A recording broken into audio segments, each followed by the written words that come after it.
Welcome to another episode of Down the Barrel Podcast with Jimmy and Dino. And sometimes Jared. Down the Barrel Podcast is brought to you by the Minnesota Deer Hunters Association and Wolf.Report. Wolf.Report, a platform dedicated to elevating the voices of Minnesota hunters, trappers, and outdoor enthusiasts. Join us in advocating for responsible wolf management in Minnesota. Share your reports, photos, and stories, and together we will ensure that they are seen by all. The Minnesota Deer Hunters Association, protecting the future of deer and deer hunting through habitat, education, advocacy, and legislation. Today we're going to talk about legislative bills that MDHA is opposing or supporting. And we're here today with Jared Mazurek, Executive Director of the Minnesota Deer Hunters Association. Yeah, always good to be here. Right. Sometimes you're here. Always good to have you. Mm-hmm. Right? You know. Most of the time. Yeah. Most of the time. Most of the time. Yeah. So today we're talking about that evil G word, government. Yeah. Stuff that is way beyond my thinking ability. They put a lot of big words in all that stuff. Honestly, I think they do a lot of copy and pasting. They do. I mean, It they sure literally seems draw like lines through words and just change some words. Right. It's And like, just rewrite it, man. Come on. yeah. Put some time in this. Instead of the, to. Right. It's like, what? May to must. Yeah. Right. Oh, yeah. That's their big one. That's an important word. That is an important one. So that one I understand, but Yeah, we'll definitely talk about that a bit today when it Absolutely. comes to the wolf issue. which one would you like to start with? Well, I think to start, if we're talking about the 94th Minnesota State Legislature, we kind of have to talk about what a shit show it is. Oh Yeah, my God. no Well, I doubt. think every bit of government these days is kind of I don't even know. It's just crazyville. Well, I It know is, this one you sure know. seemed to have a real rocky start to it. For sure, and that's kind of, it's representative of where we are as a nation right now, just a divided nation. And specifically the Minnesota House, 50-50 split. And, there was a 3-week boycott at the start of the session. And so really we're just getting rolling in the House. They finally reached what they called a power sharing agreement that basically gave the Republicans the Speaker of the House, and then chairmanship of all committees. However, they cannot pass unilateral bills. There has to be bipartisan support to pass anything. So I don't. Which I think normally would be a good thing, right? Right. But I think everybody realizes now that's probably just not going to happen. Well, and we were talking about this the other day. We do a day on the Hill every year, and you walk the halls of the state capitol, and you go there with kind of these, I don't know, these innocent eyes and innocent, almost utopian view of like how government works, by the people, of the people, for the people. And you walk the halls these days, and every senator, like you walk into a Republican's office and they have like this anti-Democrat propaganda on their walls, and vice versa, you know. They got it in the hallways outside their office. Right. It's like a middle school almost. Exactly. It's exactly like a school rivalry. Right. Yeah. Like if that was my high school, instead of the state capitol, you'd see all this Orono sucks. Right. Yeah. And I mean that wholeheartedly. Orono does suck. Right. But yeah, so it's this very elementary bickering that's taking place. And so in theory, yes, bipartisan support to pass legislation is a good thing, but it can also lead to stagnation. So I don't know what to expect from this session other than if anything happens, that's a victory in and of itself. I agree. But that being said, there are quite a few bills that MDHA is monitoring closely. We can kind of jump into all those issues and absolutely. kind of talk about them. So one of the first ones, because it was introduced pretty early on, and it's been introduced for a number of years now, is the shotgun zone, the slug zone in the state of Minnesota. Right.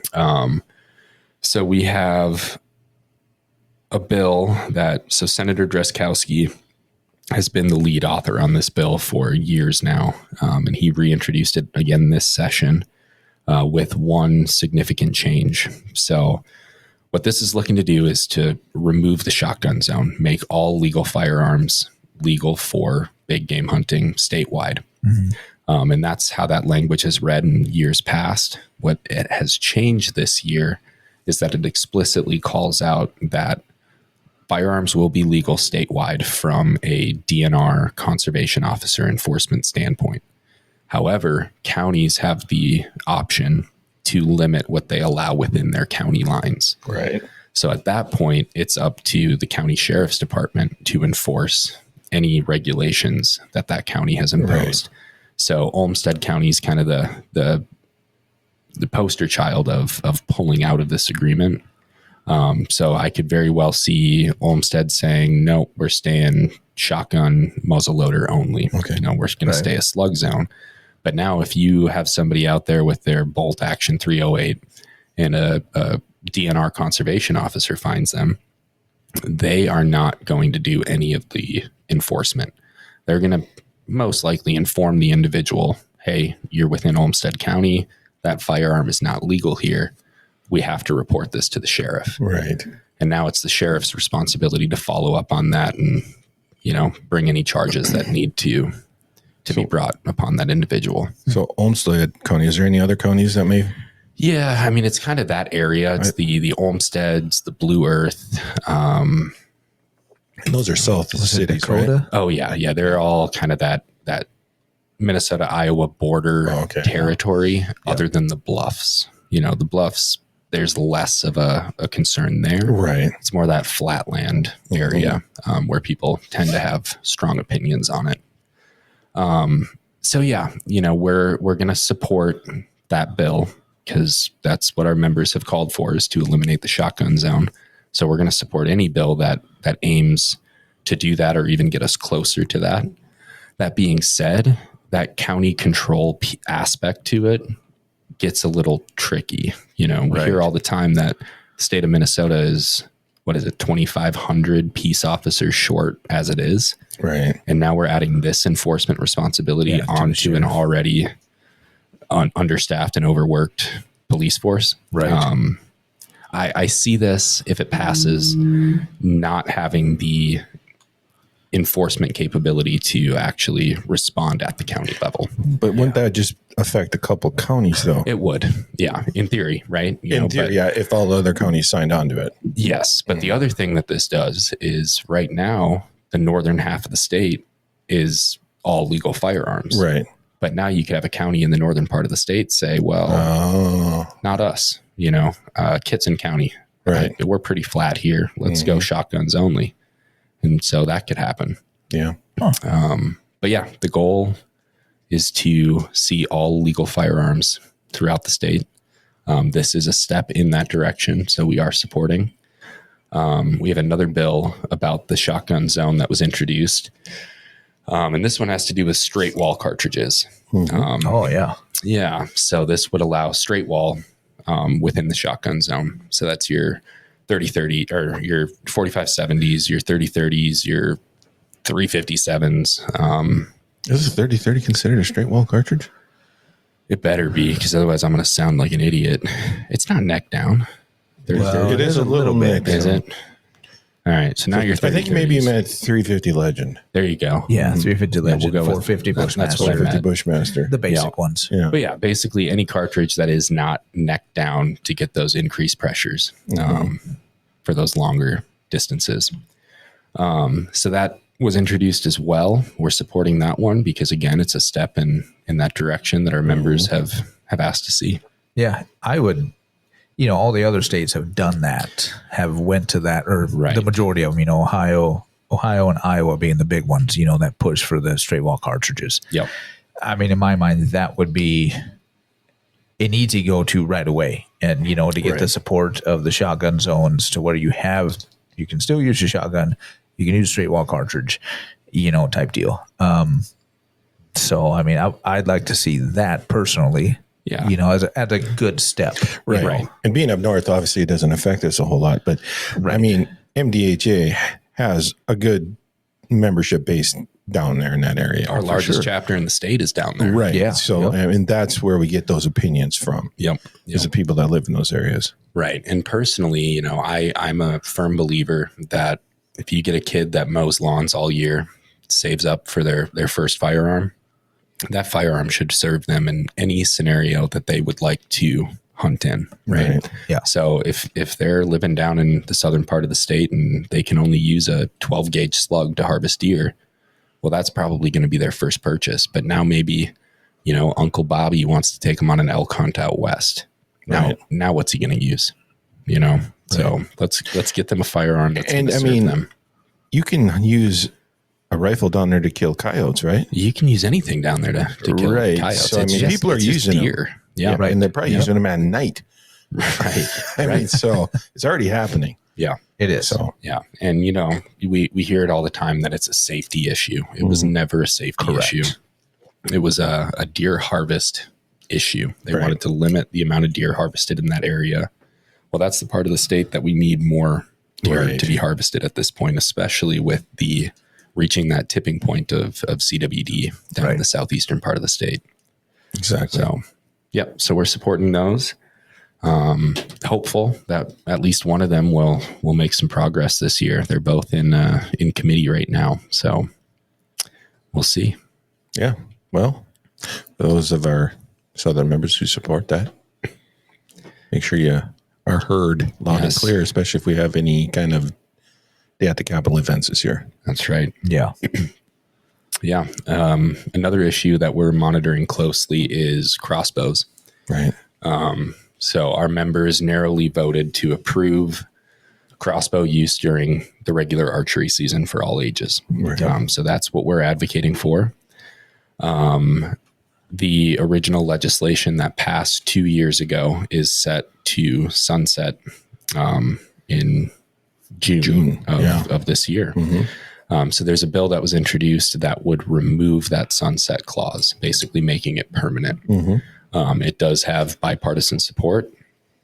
I fully expect that to pass. Right. Which means it'll stay the way it is now. It will stay the way it is right now. Crossbows will be here to stay for archery seasons.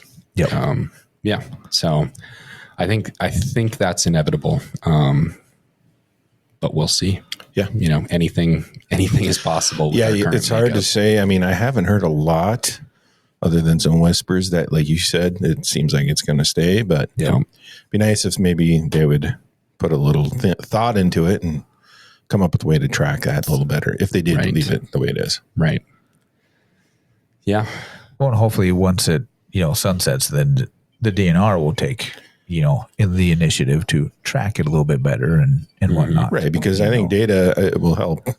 Oh, for sure. Answer a lot of questions for people that oppose it. Right. It will. Mm-hmm. Well, and it really, as it stands right now, it relies on self-reporting. When you register your harvest, you have to say your method of take. You have to say, male, female, fawn, adult, all of that info. And there's no reason to lie on that. That's not public information. Right. I cannot look up and say, wow, Jimmy, I see you shot a 6-month-old doe last year, with your crossbow. Mm-hmm. That's not public information. So reporting accurately and honestly is it's really just there to help with deer management and help with harvest data so that we can make these informed decisions. Right. Yeah. And I think that's what it should be, is an informed decision. Right. Not based off your gut or how you feel personally. Right. Yeah. Yeah. We can go into a long but we episode won't about that, but we're not going to this time. Yeah. Kind of stick with the gun stuff. What about the tax exemption for firearm safety? Yeah. For firearm safety devices. That's kind of neat. Yeah. So I believe that was Senator Rest that introduced that bill. And basically that removes sales tax from all firearm safety and firearm storage devices. So your trigger locks, your gun safes, it would remove sales tax from those items. Why couldn't we have this a few years ago? Right. Could have saved a ton of money on my gun safe tax. At least a few $100. Oh, for sure. I don't remember what it was. It was a lot. Yeah. So I think that's a no-brainer. MDHA, we are always going to support access to the outdoors and to hunting and safety in the outdoors and hunting. And firearm safety is of the utmost importance. And there's really no reason to pay sales tax on those safety devices. Correct. It does include language that anything that comes, so if you buy a gun with one of these devices pre-attached, you're still going to pay sales tax because you're buying the firearm. Right. But if you're buying any of those safety or storage devices separately, it would eliminate sales tax. Which when you're buying some of those really nice big safes, that's a lot of money. It adds up. I mean, it can be $400 or $500. Exactly. You get a $4,000 safe. Yeah. You're looking at that. Mm-hmm. Yeah. So yeah, like you said, it seems like a no-brainer. Yeah. I think so. I think that's one that should be a bipartisan, like unanimous bipartisan support. Right. You would think. And it just goes back to, I think there are some requirements on that nowadays, or some people want it to be requirements. Yeah. So it's like, so all the more reason to help push people to do that. Right. Yeah. Yeah. If you're going to require me to store my guns and ammo, don't charge me tax for it. Yeah. I'll gladly pay for this all safe those barriers. Exactly. Because it's something you should just do to keep people safe, others around you safe, but let's not tax it. Right. What was this? I've got the tracker in front of me so I can kind of keep up and understand what all this means. Where'd it go? Oh, the deer firearm season date modification. Yeah. I read a little bit about that but refresh. Yeah. So the firearms season has always started that first, the first Friday in November? Well, Saturday. First weekend. Yes, first weekend in November, which I love because that's my birthday pretty much every year. It's the best birthday present I could ask for. But what this is calling for is switching firearms season to start the first Tuesday after the first Monday of November. So basically start the first full week in November. Yep. Let me make sure I'm right with that Tuesday. But the reason this was introduced is because this was Senator Howe, and he did not want firearms season to interfere with elections, right? So he wanted to ensure that it comes after the election so people can focus on voting and then go out and hunt. I don't know that it's going to make all that much of a difference. I mean, I know you live in a tiny, tiny township where you had to vote in person, right? You didn't have a mail-in option. No, I think we did. You only could mail in. Yeah, right. We used to have in person to where you had to go down to town hall, and they were open way late for people because it was a sleeper area. Everybody worked out of town and whatnot. But over the last 6 years, we just went straight to mail-in ballots because it was cheaper for the township, easier for people. We obviously got better voting numbers and stuff out of that. So that was the nice thing is we could do that. Yeah. So you're telling me that deer hunting is more popular than politics? Crazy. The numbers had shown, there was a big push this last election for outdoorsmen and everything. Plus there was some other stuff on, the ballot, but there's a lot because the numbers have shown to be low in Minnesota for hunters. Right. Well, we know deer season, at least in northern Minnesota, is a national holiday.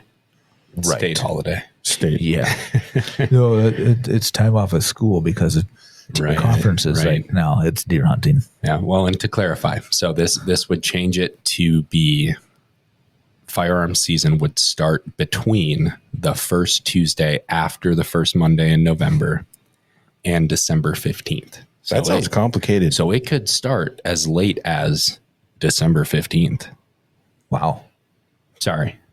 November 15th. I take that back. It would have to end by December 15th. End. Okay. Yeah. So could that shorten the season? Theoretically, it could. Mm-hmm. It really limits it, and it changes when it starts by potentially a significant amount of time. Wow. That could be a hang up for that one. It could. Well, I don't know that it's going to go very far. Yeah. I know a lot of, you hear the scuttle about moving deer season away from peak of the rut. Rifle season, I should say, not deer season, rifle season. Because other states are Firearm season. Yeah, other states are prior or after. Yep. I know in Southern Kansas, rifle season is December, but then again, rut's later down there. Right. So. Yeah, I mean, hunting elk out in Colorado for the last 13, 14 years, the rut is archery, Right. And it kind of makes sense to have to call in an animal during archery when you need it at those close quarters. Yeah. But then as a firearms hunter out there, hunting a third rifle when these elk are off in their bachelor pairs and they're quiet as can be, makes it pretty difficult to find them. But that adds to the challenge. It makes it almost just as challenging with your rifle as with your bow. Well, and it should be because you can shoot that much further. I mean, you're shooting across valleys, and whatnot. So makes sense. Yeah. But yeah, so this is just really trying to make sure that firearms opener does not interfere with election day. We are not supporting this one. We're more or less remaining neutral on it. Kind of monitoring. Just kind of seeing where it goes. Personally, I would love to see it stay because I love that birthday present of grabbing the rifle and heading out. I mean, if it didn't shorten the season, I'd probably be okay with it because I think it seems like the beginning of November is a lot warmer than it used to be. It's true. So I'd like pushing it back to get those colder temps a little bit. But if it shortens the season, then no, I'm a hard no on that. Yeah. Yeah. So there's quite a bit. Yeah. What else do we got? You guys want to talk wolves? Yeah. Might as well talk let's look at that one. Right. Is there any wolf bills this year? Oh, always. We got a couple of them. And really they're all identical. Well, not all of them. All of the pro wolf hunting bills pretty much the same. Pretty much identical. So we've got one by Senator Eichhorn and one by Senator Wiesenberg as the lead authors on those. And basically what they are doing is we were talking about those one word changes. Yeah, it's the same as last year, right? Yeah, the must. It's changing that there may be a wolf season to there must be a wolf season. Which I think we all support, right? The whole absolutely. Where Wiesenberg introduced one last year as well that said there must be a wolf season regardless of their federal endangered species status. This year he came back to reality a little bit and he revised that language. And so now it states that there must be a wolf season unless the wolf is listed under the Endangered Species Act, which that's what we've been advocating for since 1980. Right. So that's a no-brainer. We are supporting those, encouraging all of our legislators to support those. And then at the federal level, we have a bill, the Livestock and Pet Protection Act that was introduced. People are talking about this like it's this brand new thing. It's been around for they just changed the name, right? Years. They changed the name. It was formerly known as the Trust the Science Act. Same authors. It's now the Pet and Livestock Protection Act. So we are 100% in support of that. We are encouraging our federal politicians to support that as well. And I think with our current administration, within the Oval Office, there's a decent chance that could go somewhere. Right. So we're hopeful that we will have a wolf season in the state of Minnesota. We have the wolf plan in place. It's far from perfect, but having that plan in place allows us to have a season sooner. Right. And there is, this mandatory within state statute, a 90-day public comment period. So if the wolf is delisted tomorrow, at least 90 days where the DNR it's open for comment on how people feel, what season limits should be, dates should be, all of that. Right. And at that point, the DNR commissioner would come out and say, here's our quota. So if that happens, then that's when we have to jump into action and get people active and commenting and supporting us. So that would adjust the current wolf plan potentially, after that. Not necessarily. Okay. No, all of these bills, they state that any wolf season must be in compliance with Minnesota's wolf plan. Okay. But yeah, that 90-day public comment period is really to kind of voice your opinion on what quotas should be, Right. And what dates should be. So I think all of us would love to see season dates align. I mean, I think the vast majority would love to see no season dates, just open year round like coyotes are. Exactly. And obviously, with harvest limits and all of that. Yep. But at a minimum, to see those season dates align with when we're in the field deer hunting. Right. Yeah. Right. So that's what, when the time comes, that's what we will be advocating for and encouraging our members to do the same. Right. Yeah. Well, let's hope. Right. Well, obviously I think federally we have a chance, but it still has to happen in the state level too. Correct. Yes. So there's still work to be done. Yes, absolutely. And we're on it.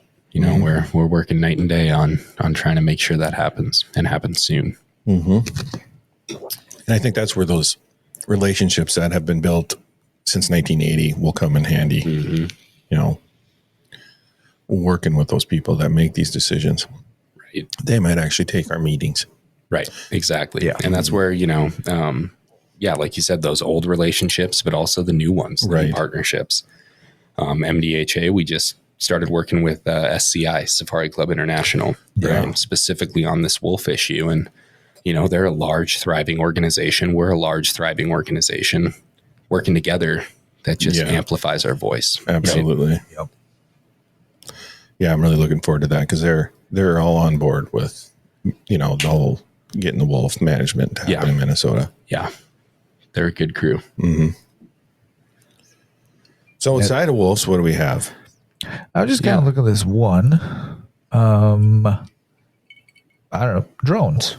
I see that there's a bill for that. Oh, is that the one where they're Use of drones to locate, recover deceased big game. right? This is the one where you can fly a drone with a 50 BMG mounted on it and Actually hunt from your couch.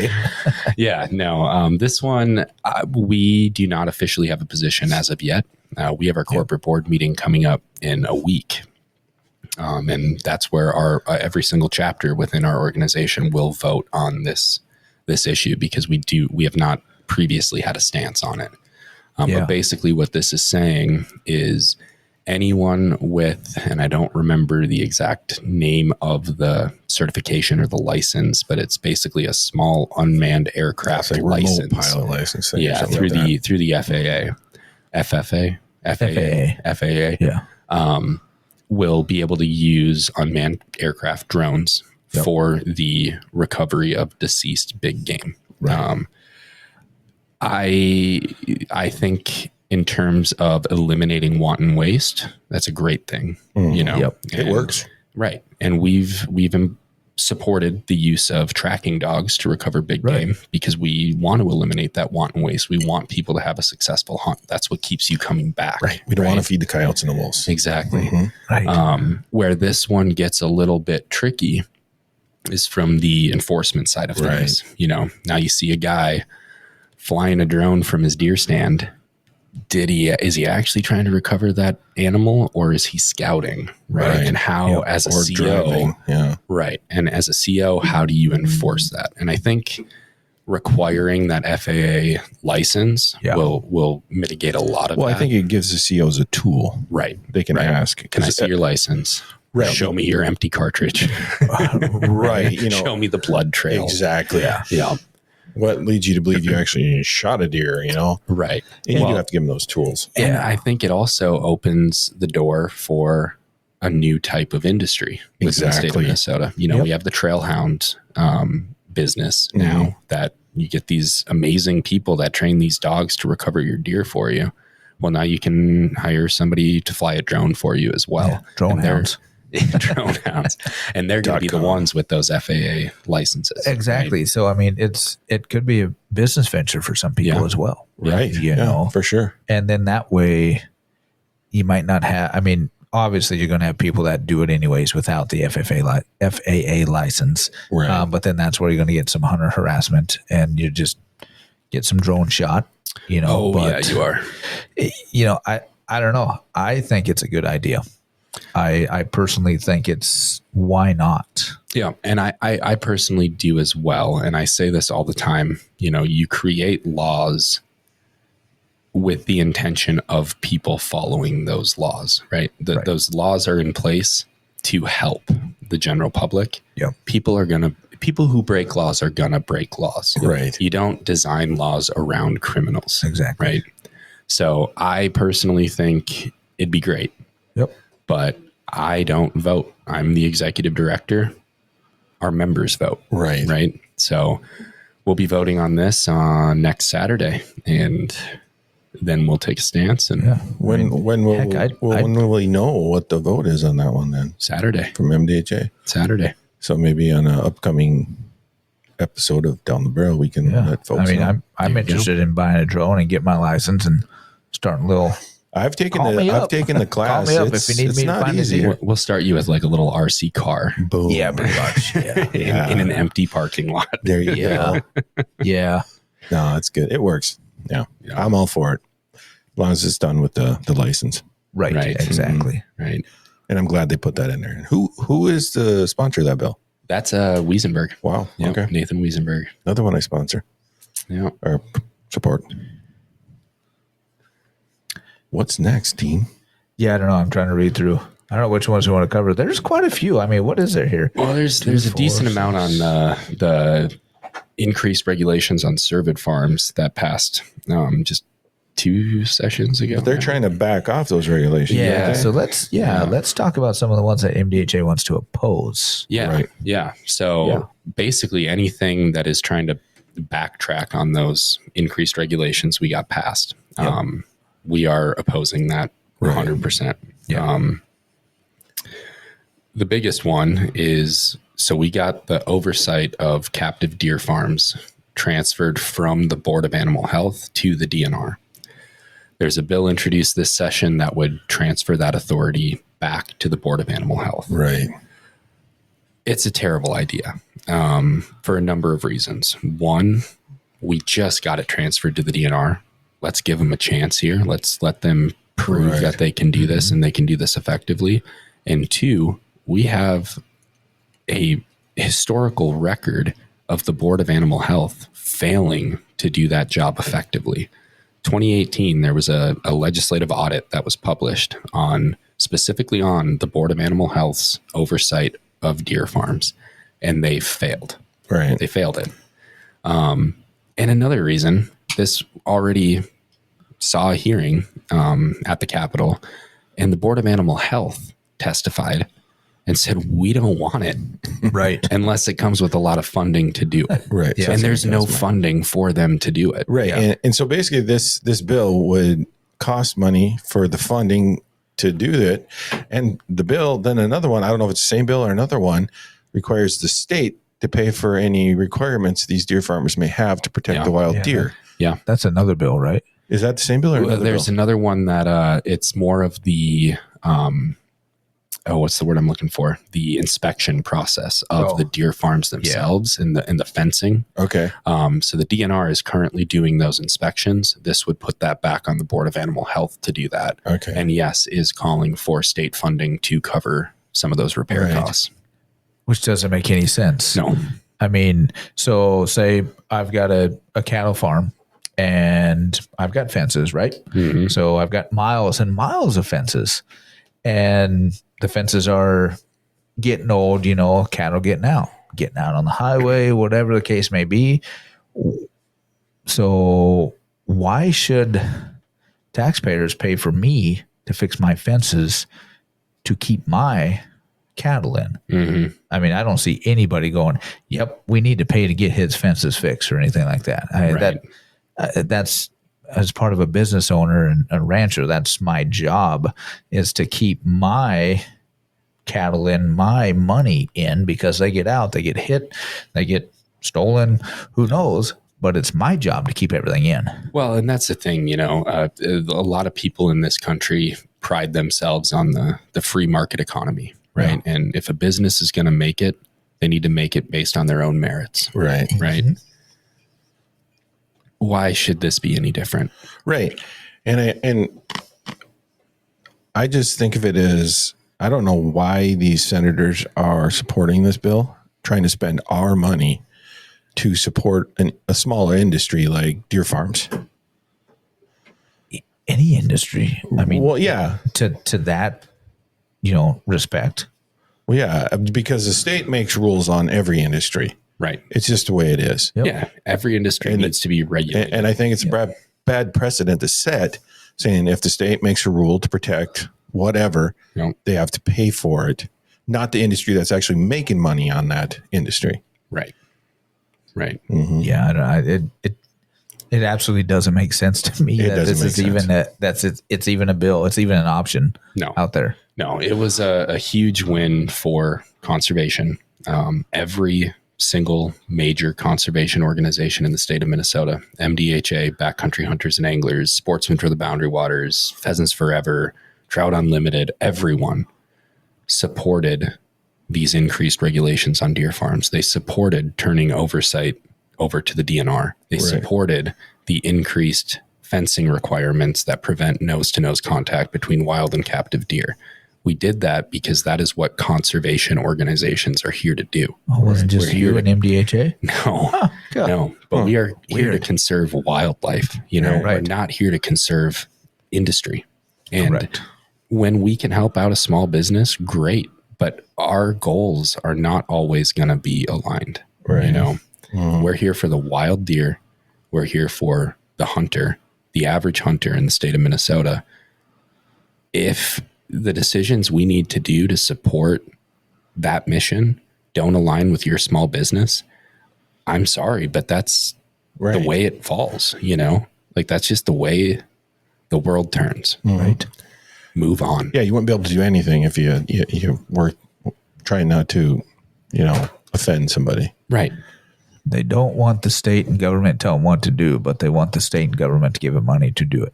Right. Yep. Did I say that right? I don't know, but I think everybody kind of gets what you're trying to say. I heard you say they want to have their cake and eat it too. Boom. Yeah. Right. Stay out of my business, but pay for it if I don't like it. Stay out of my business, but help me run my business. Yeah. Come on, Daddy. Give me some money. Yeah, pretty much. Yeah. So what's the other bills we got? Anything else? Yeah, there's more with the deer farms, removing that double fencing requirement, that prevention of nose-to-nose contact. Again, we're not going to support that. That was the staple of that coalition that we built of all the conservation organizations, is we need to prevent nose-to-nose contact. We want to see double fencing. I personally feel they've already rolled that back too much with what that fencing requirement looks like. So there's absolutely no reason that MDHA would support eliminating that clause, right? Or any other conservation organization for that matter. Yeah. So remind me, what purpose do deer farms serve? I'm ignorant on that. Yeah. I mean, I don't think that type of farm feeds anybody in particular. Depends what they do. I mean, obviously, we've talked about, and there's deer farms that for urine sales, for scents, stuff like that. Right. Yep. Then there's deer farms for big game hunting. Yep. And then there's deer farm. Yeah, I don't know of any deer farm for meat. I mean, obviously you can't go down to the market. Obviously it's more of a private thing. Right. So they could serve any number of purposes. Right. Right. But it's mostly what you just alluded to, Dean. Some are in it for it's for private gain. Right. And some are in it for the urine and the semen sales. Right. Some are in it for antler production. Oh, yeah. And then there are some that do meat production, but you have to go to their farm and buy their venison jerky or whatever. They're not selling it at Super One here in Grand Rapids. And then the largest of them are the high fence hunting preserves. Okay. So, that's a niche market that people take advantage of. Right. Oh, for sure. It's not your average Joe that's going out and spending $6,000 to $10,000 on a high fence hunt. Right. But people do it. Right. Mm-hmm. So I would say that's the purpose they serve. is catering to the few that want to participate in that type of hunt. Right. Or, buy some antlers to make a chandelier. I don't know. Right. Yeah. For sure. So, but it's private business basically. Yeah. It's a private industry. It's a pretty small industry in the state of Minnesota. Right. And now we got some bills introduced that want to help them pay for any regulations that may affect them. Right. Now, I know some businesses that have plenty of regulations put on them across the board. Mm-hmm. So is that the next step that these senators hopefully are going to support? Paying all of our bills? I highly for doubt small it. business owners? I highly doubt it. But I'm just saying, I mean, every small business owner should look at this and be like, all right, let's do this. Right. Uh-huh. Right. Yeah. It's a good question. And that was in jest. I don't really actually mean that. I don't think the state should pay all our bills. No, not at all. Mm-hmm. It's a really good question. But again, we are here for the wild deer, right? The wild deer hunter, your average hunter. And we're not going to change what we do to cater for one small industry in the state. Does that mean we don't support small business? Absolutely not. Right. But when our missions are counter active, right? Mm-hmm. If we are here to ensure that our wild deer population is as healthy as can be, and there's even a threat that your industry, or a chance that your industry is a threat to that, we're not going to support you. Right. And we shouldn't feel bad about that. We shouldn't get blamed for that. That is not what we're here to do. Right. It's definitely not part of our mission. Right. Right. Mm-hmm. Like if, somebody has a small business in Minneapolis that wants to eliminate hunting in the state of Minnesota, do I need to feel bad that I'm supporting hunting in the state of Minnesota? Right. And that's counter to that one small business? No. Right. We're here to serve our mission, and that's wild deer. Right. If that doesn't align with your mission, sorry, not sorry. Right. Right. And the thing is like you said, there's a lot of conservation groups in the state All that of them. agree with us. All of them. Yeah. Well, maybe not one. I wouldn't call them a conservation group. I don't think they call themselves a conservation group. Valid point. Yeah. Valid They're point. a watchdog group or They something can't like even that. spell conservation. I don't know. I mean, I've never heard them say it. Right. True. Yeah. Which, at least, yeah. And then there's one bill in here that MDHA is opposing, decommissioning of trails for off-highway vehicles. Yeah. You know anything about that one? Yeah. It's basically trying to make it so if it's not a designated ATV trail on public land, that there is no ATV use on that public land. Oh, okay. So we are not in favor of that.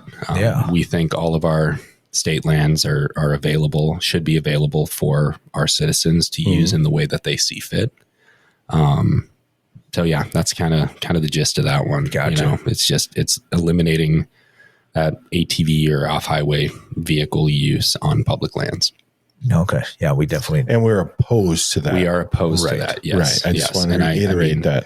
Right. And, I think specifically about our disabled hunters, Right. that should not need special use permits or whatever. Right. They shouldn't need more barriers to access the outdoors and to access the pastime that we cherish. And as popular as side-by-sides, ATVs, Well, exactly. XTVs are. I mean, it sounds like obviously this wouldn't affect just hunters. It would affect more recreational people as well, right around their public lands in the summer or the fall and anything. Yeah. It affects all hunting aspects. So, and recreation. Right. So I'm glad that MDHA is opposing that bill myself. Yeah. Yeah. And then there was another one that we are supporting. It doesn't pertain directly to deer hunting.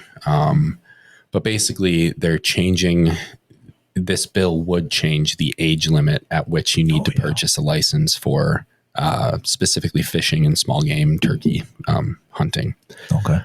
So currently 16 and under, you do not need a license to participate. Correct. This would bump that up to 18 and under. Really? Yes. So it's another, potentially contentious bill. I know a lot of people that have strong feelings about that kind of weird age group between 6 to 18, where you have your driver's license, you probably have a job, you've got some money and a lot of time, more than I personally have, to go out and do these things. And, you can save up and buy your fishing license to go do that. But also, as an organization, Minnesota Deer Hunters Association, we want to remove as many barriers as possible to getting people outside, to getting them involved in hunting, fishing, recreating. And this is a bill that aims to do that. That's a lot of people between that 16 to 18 that, I'd love to try fishing. I'd love to try turkey hunting, but I don't know if I'm going to like it. Do I really want to invest my money into trying it out? Right. Well, hey, now it's free. I absolutely 100% agree with it. Yeah. Because my daughter, who loves fishing, her grandpa always likes to take her and has always loved to take her since she was young.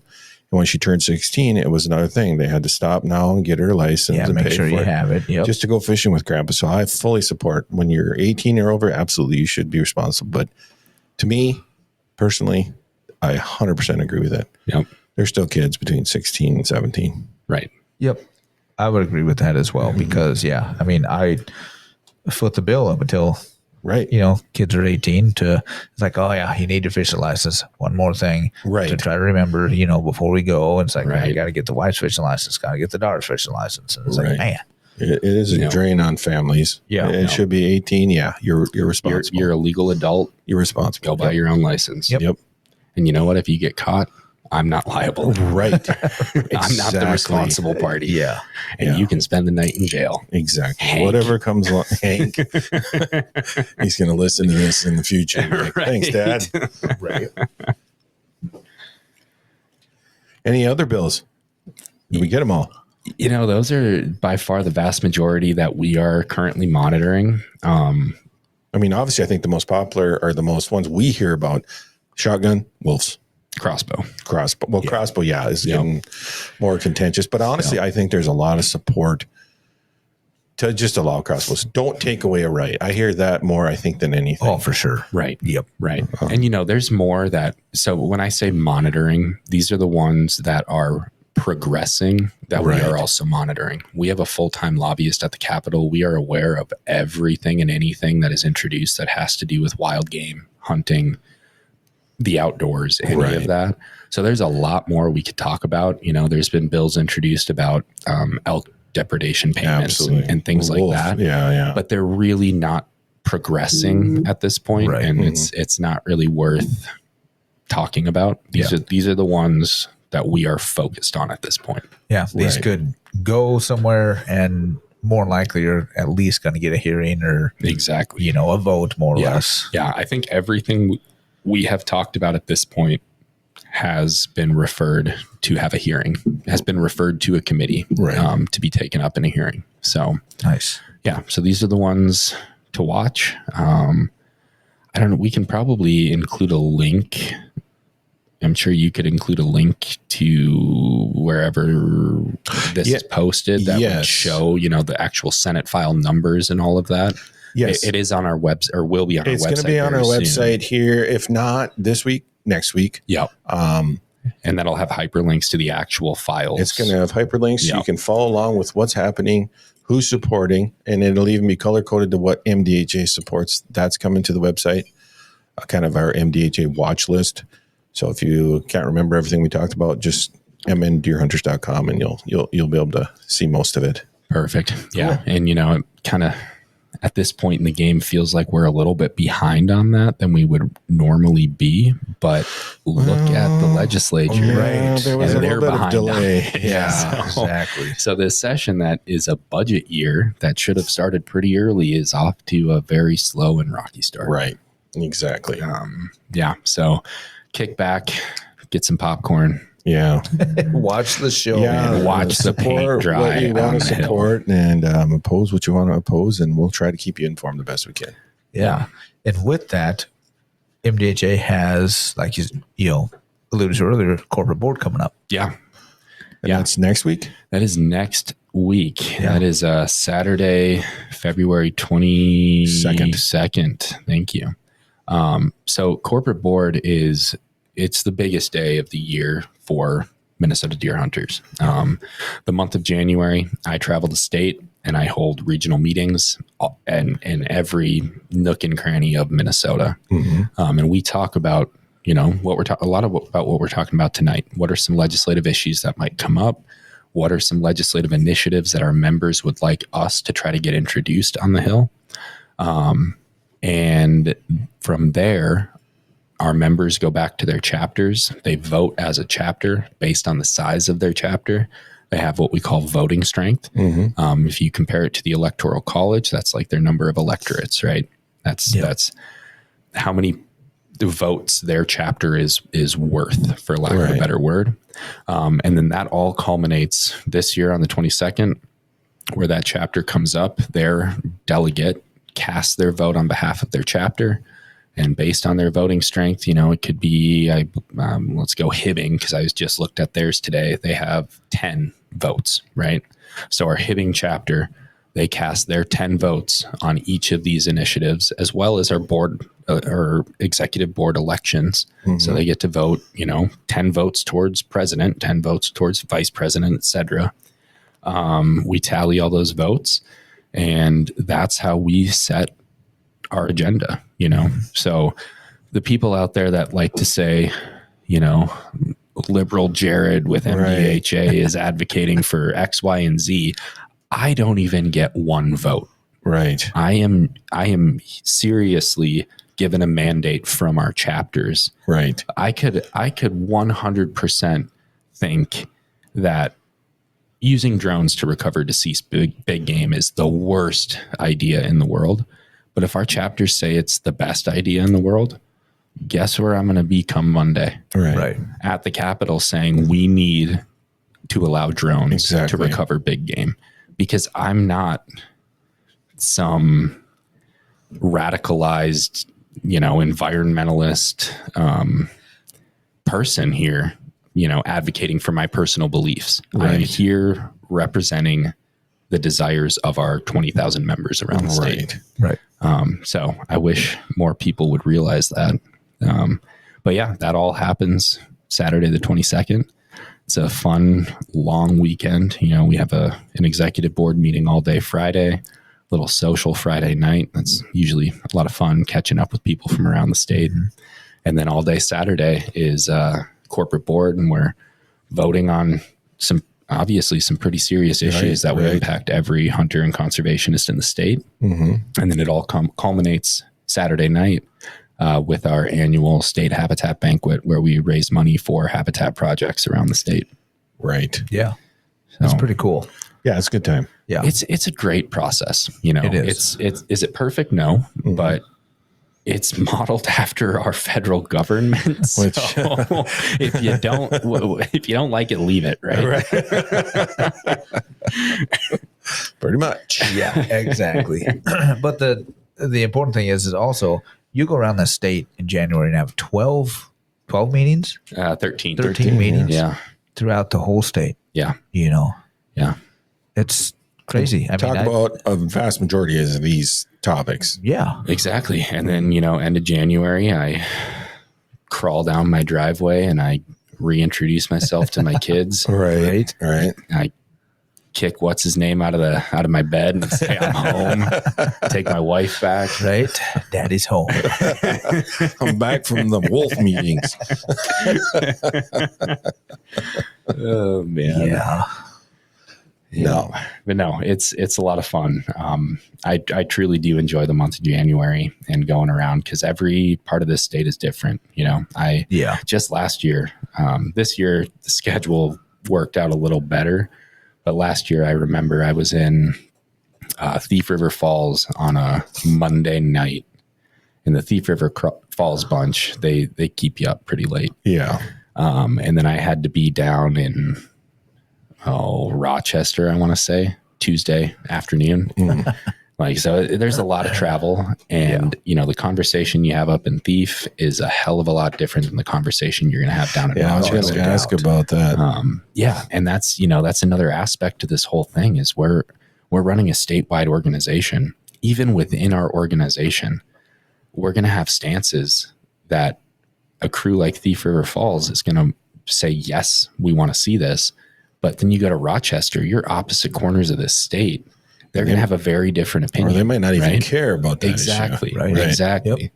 Yep. So it's an interesting balance, but it goes back to that's where it's not me advocating for this. Right. You know, it's what do a majority of our members want to see.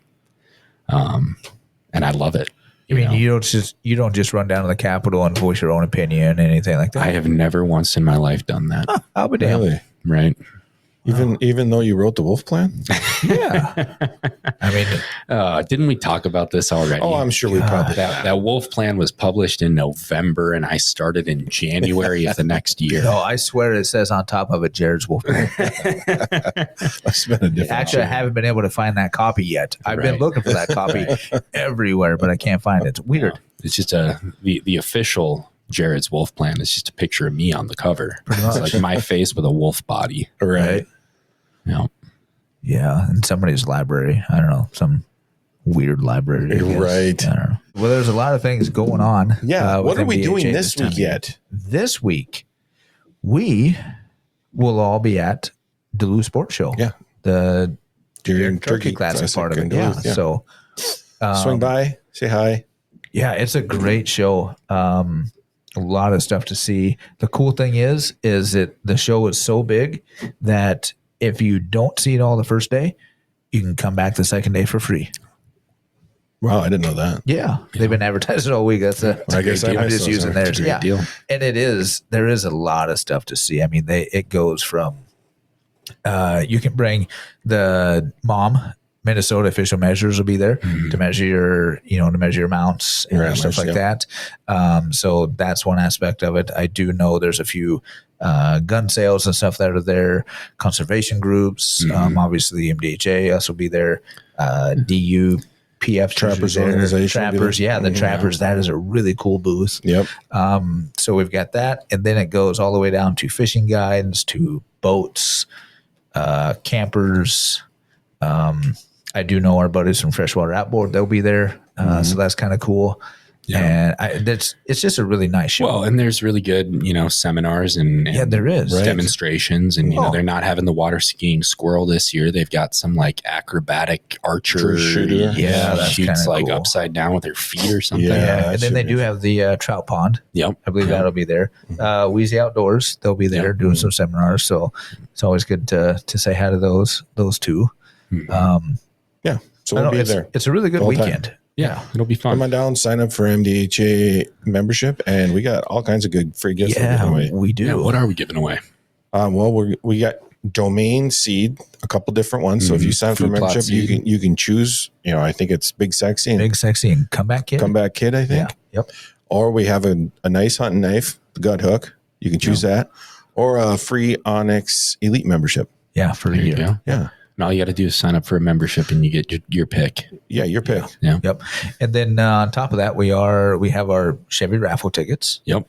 And if you sign up at the show with your Chevy raffle ticket, you get put in for a drawing for a Maluna 22 quart cooler. Made in Baxter, Minnesota. Right. Yeah. Veteran owned. Yes. So that's cool. I love my Maluna cooler. Oh, it's they're a great cooler. It lives in my boat in the Right. summer and on my ATV in the winter. Yeah. So we've got that. We do have education raffle tickets as well. Yeah. Giving away a bunch of guns. Yeah. So that's always a plus. So yeah, a lot of cool things. Stop by the booth. Oh, yes. Polaris sweepstakes. Oh, that's a good thing you said something. Right. Yeah.